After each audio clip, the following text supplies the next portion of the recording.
आज ऑस्ट्रेलिया जाने के लिए लोग हर रोज़ तरस रहे हैं किसी तरीके से सीओई मिल जाए।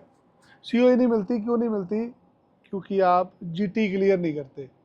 जीटी क्यों नहीं क्लियर होती? क्योंकि फंड चाहिए। आज मैं आपको बताऊंगा कैसे बिना फंड के आप फाइल लगा सकते हैं। ऑस्ट्रेलिया जाने के लिए बिना फंड के फाइल लगती है, कोई भी फंड नहीं चाहिए। आइए ऑस्ट्रेलियन गवर्नमेंट की साइट देखते हैं। ऑस्ट्रेलिया में फंड की रिक्वायरमेंट क्यों होती है? हर एक कंट्री को एक लेवल दिया गया होता है, हर एक कॉलेज यूनिवर्सिटी का एक लेवल होता है।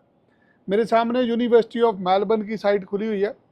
यूनिवर्सिटी ऑफ मेलबर्न की साइट के ऊपर अगर आप जाते हैं तो ये लेवल 1 की यूनिवर्सिटी है। इस यूनिवर्सिटी में पढ़ने वाले बच्चे को फंड नहीं दिखाने होते।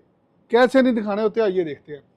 यूनिवर्सिटी ऑफ मेलबर्न के अंदर हर तरह का कोर्स है। आप इसकी साइट पे जाके किसी भी तरह का कोई भी कोर्स ढूंढ सकते हैं। अब क्यों फंड नहीं चाहिए, इन चीज़ों को कैसे पता लगेगा कि आपको कितने फंड शो करने हैं या नहीं करने? हम लोग गूगल में जाते हैं, गूगल में लिखते हैं document checklist tool. Document checklist tool, यहाँ से पता लगेगा कितने फंड चाहिए। डॉक्यूमेंट चेकलिस्ट टूल ऑस्ट्रेलिया, ये ऑस्ट्रेलियन गवर्नमेंट की वेबसाइट खुली है। डॉक्यूमेंट चेकलिस्ट टूल, इसको क्लिक करते हैं। Department of Australian government, department of home affair, ये वो डिपार्टमेंट है जो आपको स्टडी वीज़ा देता है। यहाँ पे डॉक्यूमेंट चेकलिस्ट टूल पे गए, सबसे पहले भरिए कंट्री ऑफ पासपोर्ट। आप भारत में रहते हैं तो आप इंडिया भरेंगे। उसके बाद एजुकेशन प्रोवाइडर, कौन है आपका एजुकेशन प्रोवाइडर? हमने लिख दिया यूनिवर्सिटी ऑफ मेलबर्न।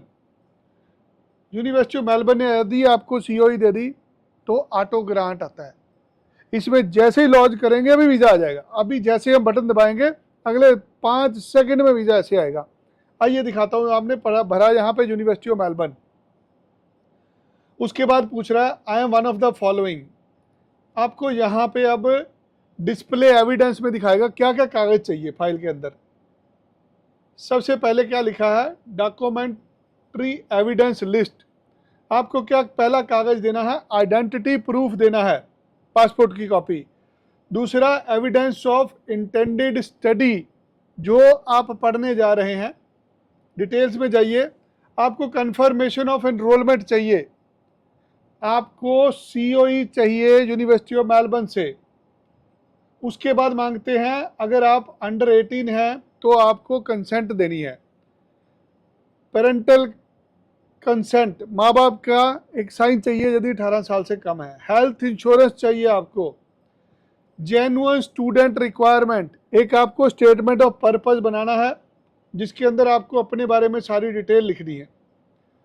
उसके बाद चेंज ऑफ नेम, अगर नाम चेंज किया है तो उसका प्रूफ लगेगा। अगर स्पाउस है तो रिलेशनशिप प्रूफ दे देंगे। एम्प्लॉयमेंट हिस्ट्री, जो आपकी पढ़ाई में गैप है उसकी हिस्ट्री का कागज दे देंगे। अगर एजेंट कर रहे हैं तो 9565 फॉर्म लगेगा। इसके अलावा और कोई कागज नहीं मांग रही है एम्बेसी। या तो ना तो आपको इनकम प्रूफ देना है, ना ही आपको कोई बैंक का कागज देना है। सो बिना किसी बैंक स्टेटमेंट के, बिना इनकम टैक्स की रिटर्न से वीज़ा मिलता है ऑस्ट्रेलिया का यदि आप लेवल 1 की यूनिवर्सिटी में जाएंगे। और लेवल 1 की यूनिवर्सिटी इस टाइम है यूनिवर्सिटी ऑफ मेलबर्न। ये तरीके होते हैं जैसे आप वीज़ा ले पाते हैं। आप भी चाहते हैं लेवल 1 में दाखिला हो और बिना फंड के फाइल लगे, हमें संपर्क करिए। हम आपका दाखिला सितंबर इंटेक में करा सकते हैं, अक्टूबर में करा सकते हैं, जनवरी फरवरी में करा सकते हैं। ऑस्ट्रेलिया जाना आसान है, सिर्फ दिमाग को आपको यूज़ करना है। अच्छे प्रोवाइडर पे अप्लाई करेंगे, बिना फंड से भी फाइल लग जाएगी। ज़्यादा जानकारी के लिए हमें मिलिए या इसी साइट को आप खोलिए। जो काम मैंने करा है आप भी करके देखिए। यहाँ पे अभी पता चल जाएगा आपके प्रोवाइडर को फंड चाहिए या नहीं चाहिए। हम ऑस्ट्रेलिया भेज रहे हैं। यदि आपके 50 नंबर एपीटी में अप्लाई करने के लिए हमें संपर्क करें।